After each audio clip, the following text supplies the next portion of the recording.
There is a look at some of those stocks. Cameco lately has been hitting record highs. And of course, a couple of companies, including NextGen and Dennison, would like to build gigantic new mines in Saskatchewan.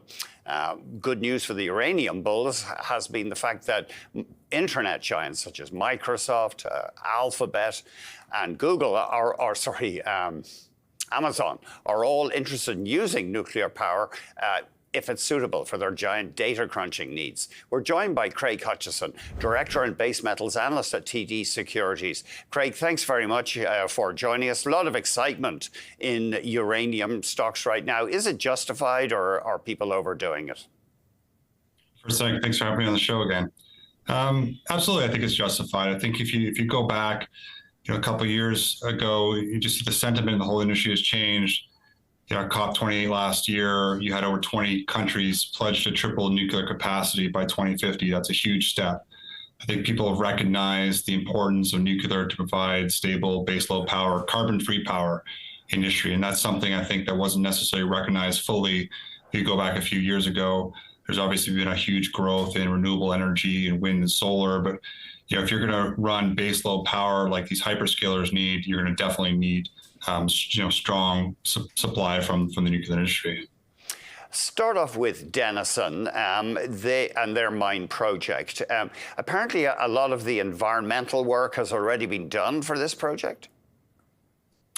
That's correct. So their main project is called Phoenix, or part of the Wheeler River project. It's an ISR project in northern Saskatchewan. They've been working on the permitting for several years now.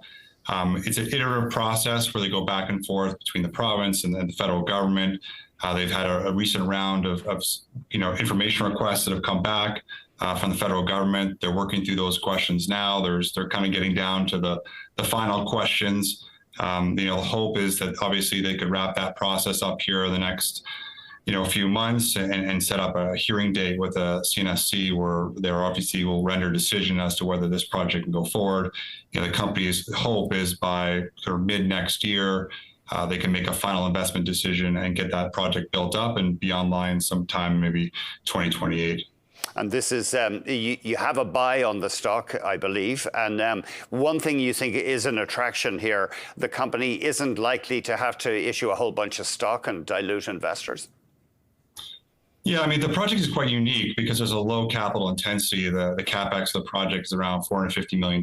They have a pretty solid cash position right now. They also have physical uranium, which they can monetize. They have 2 million pounds of uranium at today's spot prices are worth $80 a pound. So a large portion of the upfront capex of that project is basically funded based on their balance sheet now. And I think, you would have seen recently, I think there was 14 global banks pledged to support nuclear.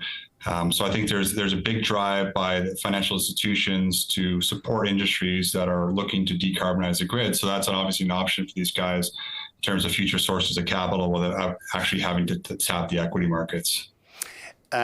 NextGen Energy, they could build one of the world's biggest uranium mines. Does that stock offer a promise, do you think? Absolutely. So their project is called Arrow. It's one of the largest, highest grade projects in the world.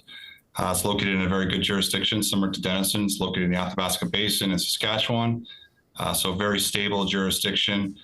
They too have advanced the project to the point that they're in the final innings of the iteration process with the CNSC. They already have their provincial EA approved.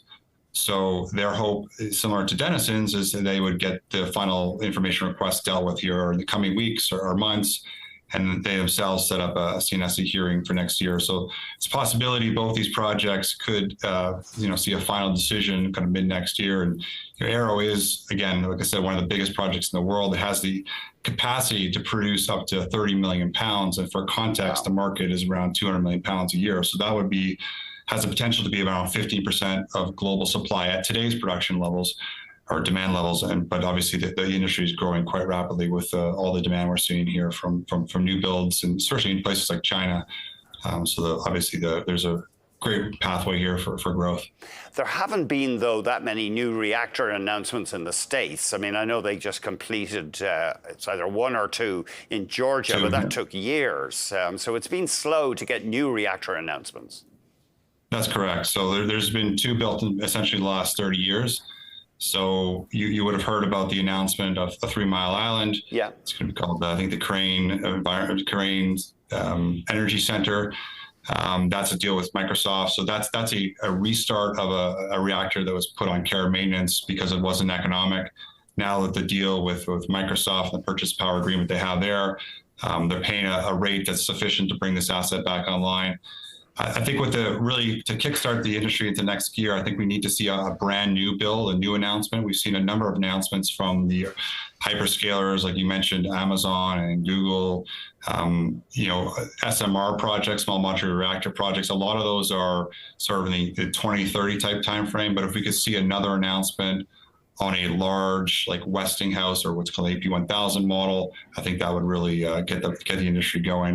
And I think what you'll probably see in that is some kind of consortium, whether it's between the state, the federal government support, these hyperscalers. I think that would be sort of the next leg of growth for the U.S. But meanwhile, you do see there are a lot of projects getting built in China and other places in the world, and you're starting to see the Eastern Europe starting to move forward some new reactor builds as well.